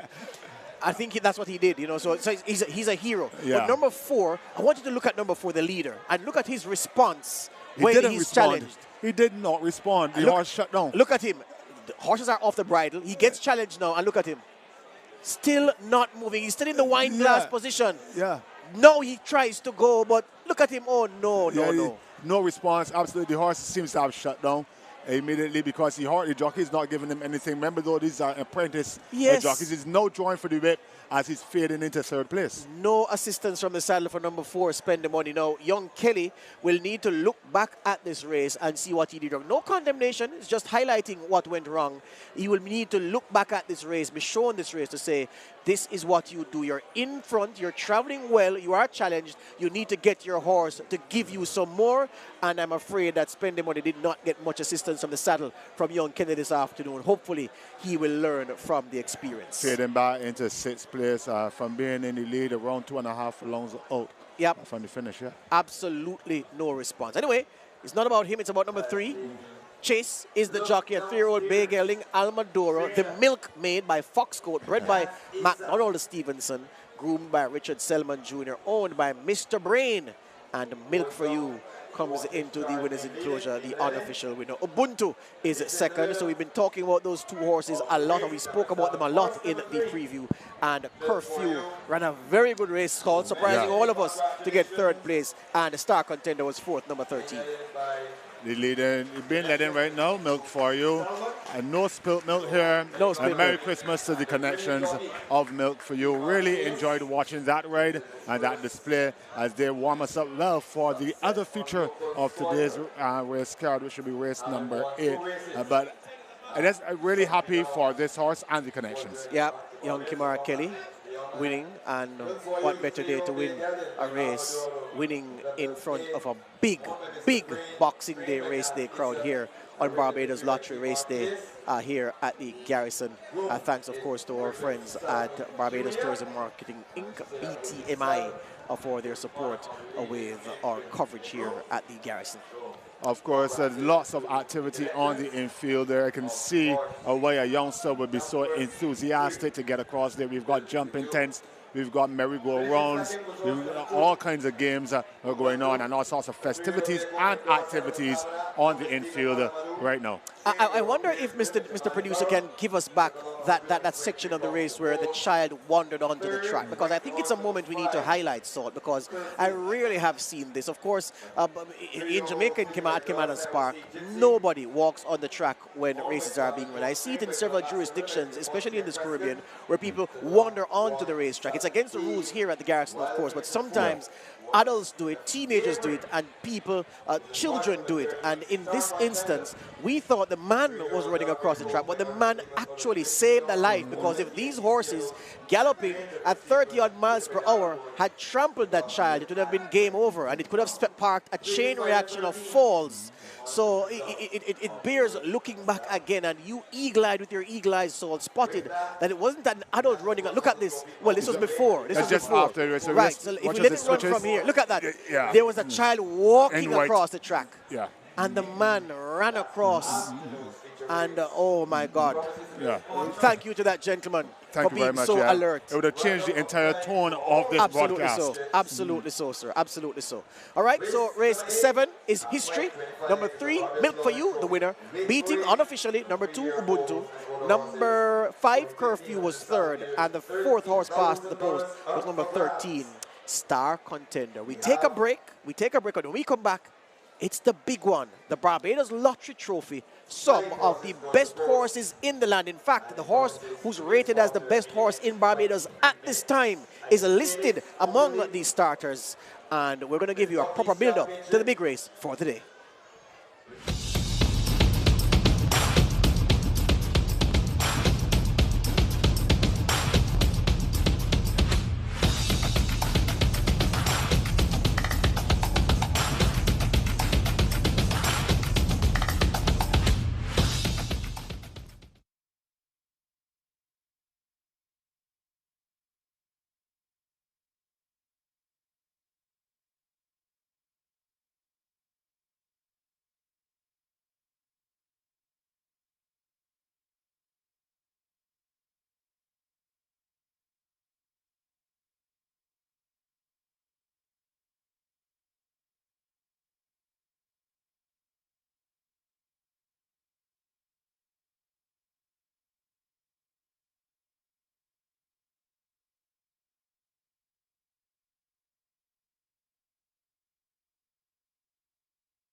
Okay, so we have been out and about. We've been upstairs, downstairs. Joel and I have been all over the Garrison Savannah, and we get to meet people like you, Orville. And I understand that you have been part of the Garrison and racing for a very long time, in fact. Over 50 years. All right, so what brings you back time again after racing, for racing? Because it's part of me now. It's my hobby. After dominoes. Okay. Is as Barbadian dominoes, as Barbadian as race day. So on the calendar for racing, what are some of the must-come-to events, race day events at the Garrison Savannah? You must be at the Garrison Savannah for the first Saturday in March. Right. Which is the Sunday and Go Cup. Right. It's an international race where you have horses coming from America, Canada, USA. And what's so special about Boxing Day at the races? After all the hectic shopping and the Christmas festivities, you come and desk line and let off this thing. Okay, of course. A little fun fact, you say you've been coming to the Savannah, for the Garrison Savannah for racing for over 50 years. We're going to learn a little bit about the Garrison in just a little bit, but tell us your fun fact about the Garrison Savannah, that people are home watching why they should make a trip to Barbados and make race day one of their must-do when they come to Barbados. My feeling, the Garrison is a historic place, and you can't have racing in the Caribbean unless you have Jamaica, Trinidad, and Barbados competing. It brings out more in the sport, and it's good for the countries. Yeah. Okay, indeed. So we mentioned the history of the Garrison Savannah, so we're going to take in a little bit more and learn about the history of the Garrison Savannah and the historic Garrison area. We've got the museum, we've got the barracks, and so much more. So Orville, thank you for sharing your race day excitement with us here on SportsMax. Thank you much, Lee. And season's greetings. Nice meeting you. Dear you, Merry Christmas to all the SportsMax crew. Thank you. Okay.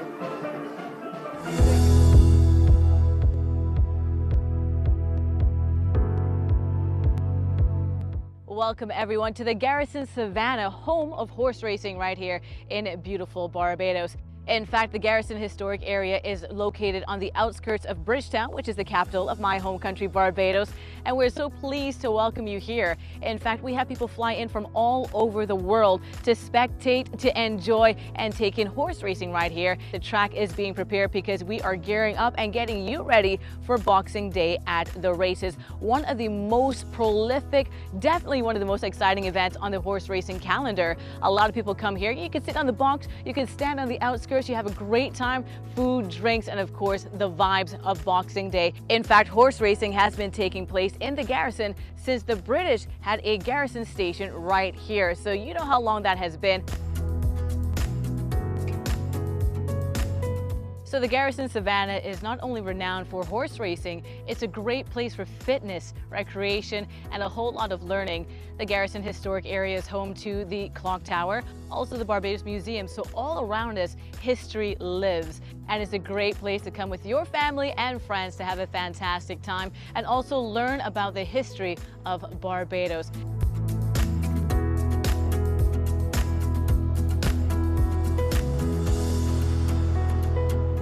And here we are giving you a bird's eye view of the Garrison Savannah, just one of the many towers surrounding the track, because race day action is going to come up. And I know you don't want to miss a thing, and we don't want to either. So we'll be bringing you all the action as we gear up, get ready, and get excited for Boxing Day at the races.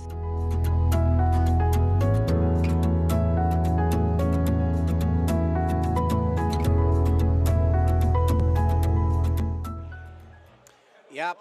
The steel pan players going through their routines, adding to the vibe here at the Garrison Savannah. It's been a glorious afternoon, weather-wise and in terms of the quality of the racing. We've seen some really good performances this afternoon, especially by Hurricane, the 2022 Triple Crown winner, giving us a window into the form that he will take into 2024.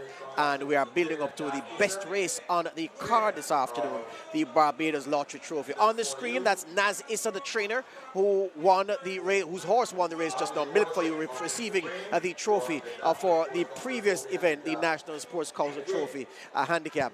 And Gentleman Naz, yeah, Gentleman Naz is a racing man through and through. Yes, that's all he does. That's all he knows is horse racing, and he loves it. He loves it. One of those characters at the Garrison Savannah that you would know all the time. I was reminded to tell you all, listeners, viewers on the outside in the Caribbean, that Spring Head Farms is saying the hurricane season has started. He's back. 2 races back. Yes. He's back. He's back. He's back. The Triple Crown winner is back. All right. The runners for the Barbados Lottery Trophy, a weight for age contest. The purse here, 30,000 Barbados dollars or 15,000 US dollars. The split. First past the post will collect 16,500, second 6,900, third 4,200, and fourth place will go home with $2,400. The stakes record 133 and 2/5 held by Night Prowler and Peace Angel. No apprentice claim allowed, so the weights are what the weights are on the race program. Number 1 is Bajan Azteca. Gaskin rides for trainer Bell. Number 2 is So Suave, bred in Ireland. Ricky Walcott rides for trainer Cozier. Number 3 is Vividly, bred in Great Britain. Rashid Hughes rides for trainer Williams. Number 4 is Zaid. Tom Trotman rides for trainer Cozier. And number 5 is the American Renaissance Frolic. Ray Williams rides for trainer Andrew Nunes. This is a very, very good field. I'm used to seeing Dominus. I'm used to seeing Sir Jimmy and those horses. But these horses will do on this Boxing Day. They definitely will do, and I expect it to be a very competitive race. On the screen, we have Bajan Azteca being ridden by D. Gaskin, carrying along 120 pounds. And not too much to recommend in this company in terms of the recent form. Her most recent placing has been a second to Vividly over the same distance, though. And she has raced 10 times this year, winning only once. Yeah, in terms of the ratings in this race, the handicapper has... the handicapper and company have said that Renaissance Frolic is the highest rated horse in the land at the moment, should win from So Suave.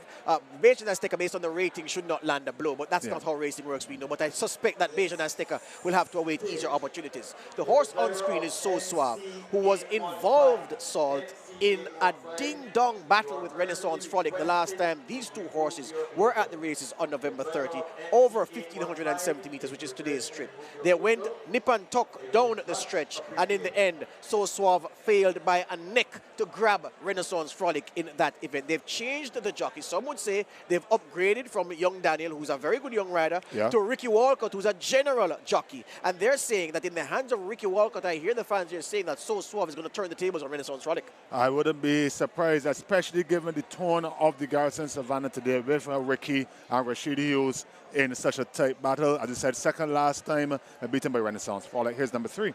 Yeah, Vividly, bred in Britain. In fact, this horse was bred at the same farm, Juddmonte International, as the horse that many say is the greatest horse who ever lived, Frankel, and a horse who's also a contender for the greatest horses we've seen in the 21st century, Enable. So this horse was bred at the same farm, Juddmonte International, as Frankel and Enable Vividly. Doesn't have that kind of ability, but she is still useful, number 3, Vividly, and should cause some problems in this event. Number 4 is Zaid. He's a 3-year-old colt by Noble Bird out of Kimberley Light by High Cotton. 7 runs this year. 3 wins from those 7 runs, 2 second-place finishes. So he's banging form, Zaid, number 4, Salt. Yeah, the young colt, he has shown that he can win. Win is 3 of 7 for the year, including the last star. Tom should be liking his chances in this 5-horse field. I'm going to tell you more about Zaid in short order, but let me tell you about number 5, Renaissance Frolic. This horse, on the last occasion, as we said, beat So Suave by a neck. That was only his 4th run in Barbados, Renaissance Frolic. He's 8 years old. He's long in the tooth. That's him in the front of the picture. The groom, well, that's number 5 actually. That's number 5. That's him, Renaissance Frolic, with the 4 red bandages. And Ray Williams retains the ride. Same weight as So Suave. Do the tables turn this afternoon, Salt? I am not sure. Representing the Hopefield barn, as I said, ridden by the stable jockey Ray Williams. Older horse, carrying the top weight. Been back on the track this year and ran a solid 4th in the Gold Cup, but disappointed against his company in August before rallying back to win last month. But that race in August was I wonder if it was an outlier or if it was a sign of aging, because the horse looked really bad on that day. Yep, all right. We have an interview lined up for you. Let's take that and come back with our preview. I see some representatives from the Barbados Lottery standing in the wings. Yes. To come here. Okay. What we can say, what we can tell the viewers before we go is this. Here's why I am not liking Zaid's chances, my friend, before we go to that interview. If you look at Zaid's form, the 3 wins that he has registered this year. The first win on January 28th came with 110 pounds, right? Yeah. The second win came with 110 pounds, right? Yeah. And then the third win came with 116 pounds, right? Yeah. He's carrying 125 pounds this afternoon. I don't think the handicapper has given him a chance of winning this race. I understand what you're saying, and I think that only thing that would save him in this race would be the jockey. Tom Chapman being a front-running jockey, but I really don't... But weight stops a train.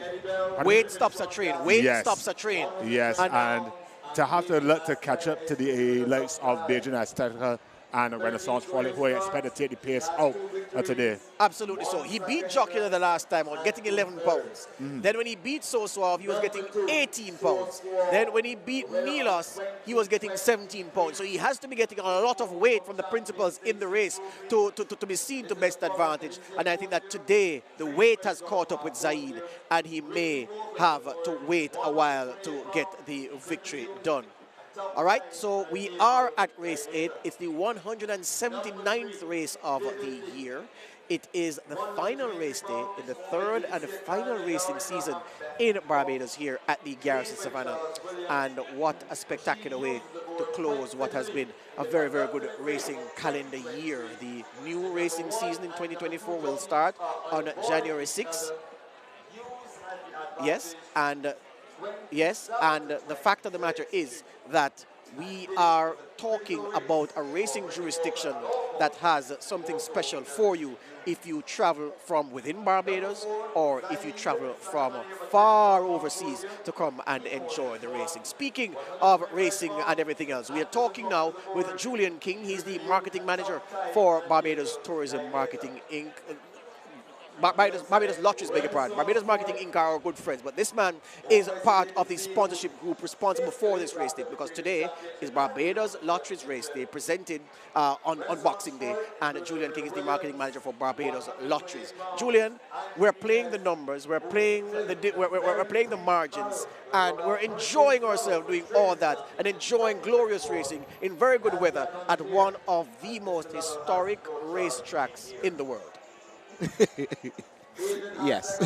I don't want to be one to, because I'm Barbadian too, so I don't really want to come and say, well, yes, it's one of the best. You can, because it's the truth. Okay, that's fine. That's fine. But what is really important to us is that we were able to support the Barbados Turf Club. The Barbados Turf Club is one of our 4 beneficiaries. The Barbados Lottery does not operate independently. We actually run the lottery for beneficiaries, and the Turf Club is one of those beneficiaries. So, to be able to support an event like this and to see it, to see a successful event is heart-wrenching. Yeah, and just to stretch it a little bit more, because you're talking beneficiaries. In my home country in Jamaica, there is a fund called the Chase Fund that takes money from the lottery companies and spends it on cultural events, health events, arts and sports. So the lottery company then has more value beyond creating millionaires, and I'm sure it's something similar that Barbados Lottery does. Yes, so that's what we do. We sell dreams.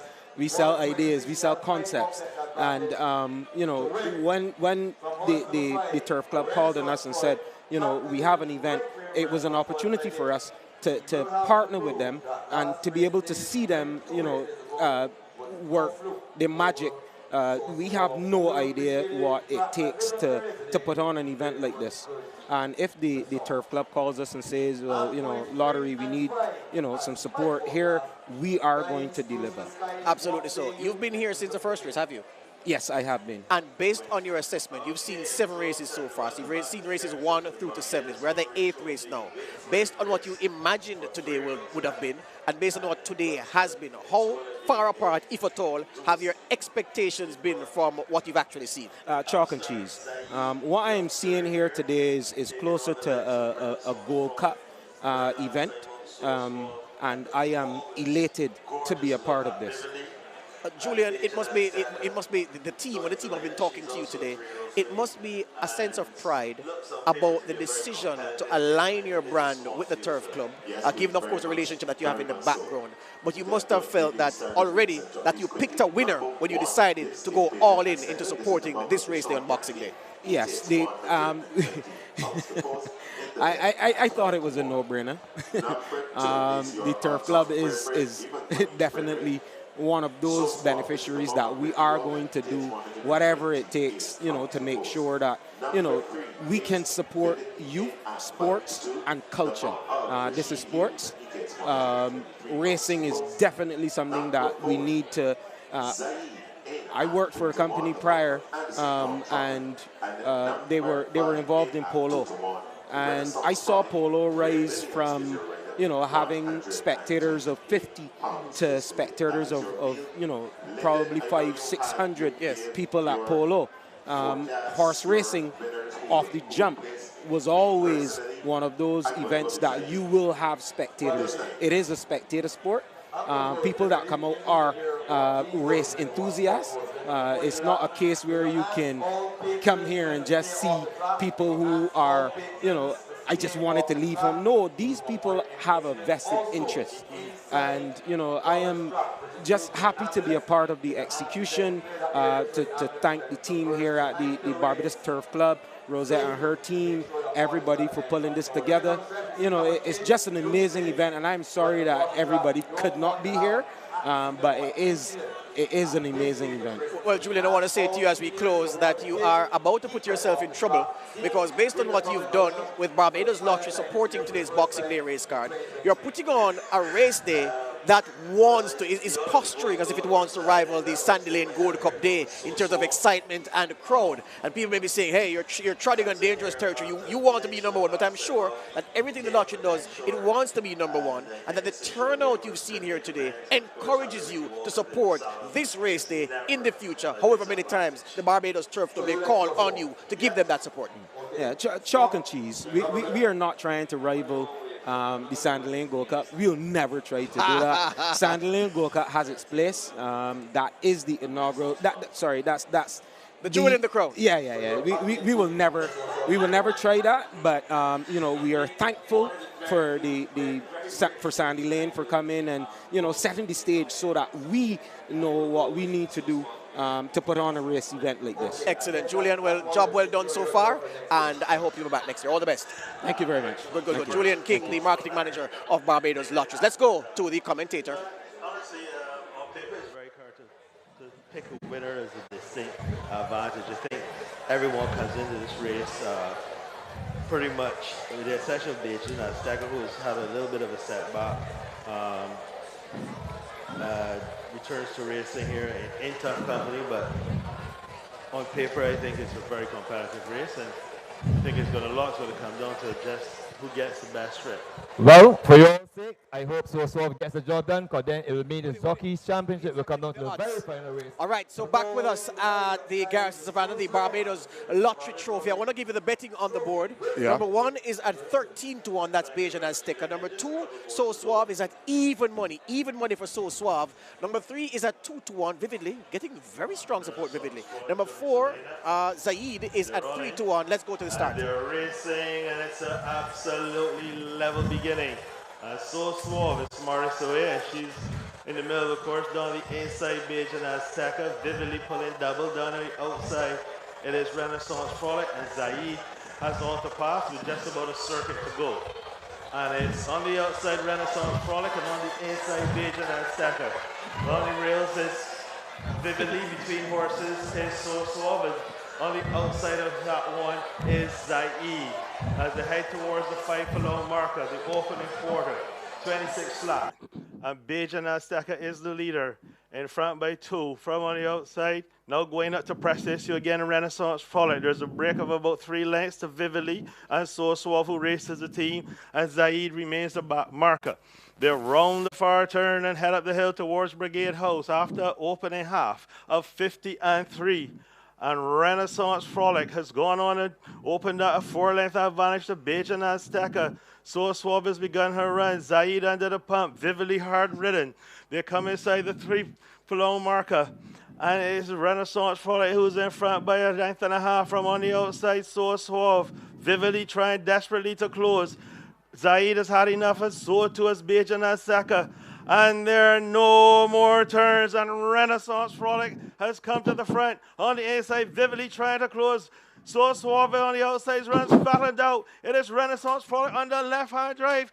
Doc switches it out, starts to punch him out. Vividly with one last desperate search. Inseparable! Very close between Vividly and Renaissance Frolic. So Suave was third. Zaid and Bajan and Steka round out the field. The winner came home in 1:38 and 3. What? Renaissance Frolic with a win.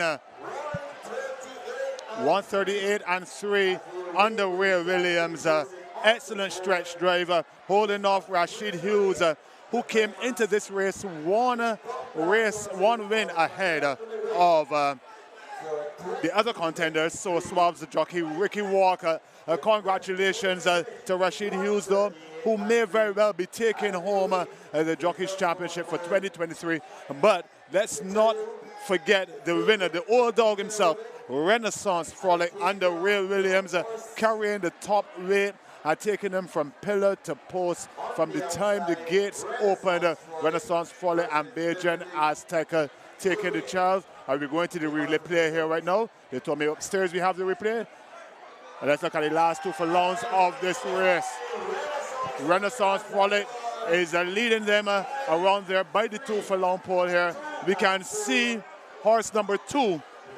That would have been So Suave with Ricky Walker trying to get on terms, as Ricky Walker would have been trying to even the wins with Rashid Hughes for the Jockeys Championship. We can see Rashid Hughes, he's there in third in the blue and yellow. He would have been riding vividly, and he was challenging very hard, eventually taking over the second place from So Suave, but no getting on terms with Renaissance Frolic, once again showing them that the last race day was not a fluke, beating them by what I would call a short head. Congratulations to the connections. Big ups to Ray Williams, who has been in quite a bit of form since we've been following the races for the second half of this year. And Ricky Walker, unfortunate for you, you're going to have to settle for a second in the Jockeys Championship for 2023. The Barbados Lottery Trophy going to Renaissance Frolic, going back up to Hopefield for the David Seal barn. Congratulations, guys. We have one more race on today's card, but I think this is where we're going to be ending our broadcast. You see, no, we have it leading here now with Ray Williams bringing in a Renaissance Frolic, trained by Bushel Nunez, who will probably be looking to put a firm grasp on to the Trainers' Championship, as Ramel Perkins, the level, did not have a charge in this race today. We're going to hear from them very shortly. Here's the result first. Renaissance Frolic, second, Vividly, third, So Suave, as we ended race 8 of the Barbados Lottery Boxing Day at the races. Congratulations. Can't stop saying it to them. I see in the parade ring, number 2 now going into the parade ring, which would have been So Suave, as the leader is being let in now by the mother and daughter combination of Lady and the Seal, and her daughter, horse number 5, Renaissance Frolic. Donning the scarf around his neck as well. I believe I see 3 stars on there. Congratulations to King Ray Williams, one of the better jockeys on the Garrison right now. One of the crew members earlier told me that he was going with So Suave. I hope he went with So Suave to place as opposed to winning today. Congratulations for sure. We see Bami, a popular character here at the Garrison. He's the gentleman in the long sleeve shirt with the white tam, known for his humor and also for his vociferous support, of the Hopefield barn. Horse looking very, very good out there today. 4 bandages, not the thing that George loves to see, but it did not hold the old dog back today. Renaissance Frolic doing Hopefield barn absolutely proud. we still, as I told you, we have one more race into today's card, and that's going to be the Going for Gold trophy and a handicap. So right now we're going to go down to the parade ring. George, Joel, and Sissy are down there. We're throwing to George right now. Over to you, George.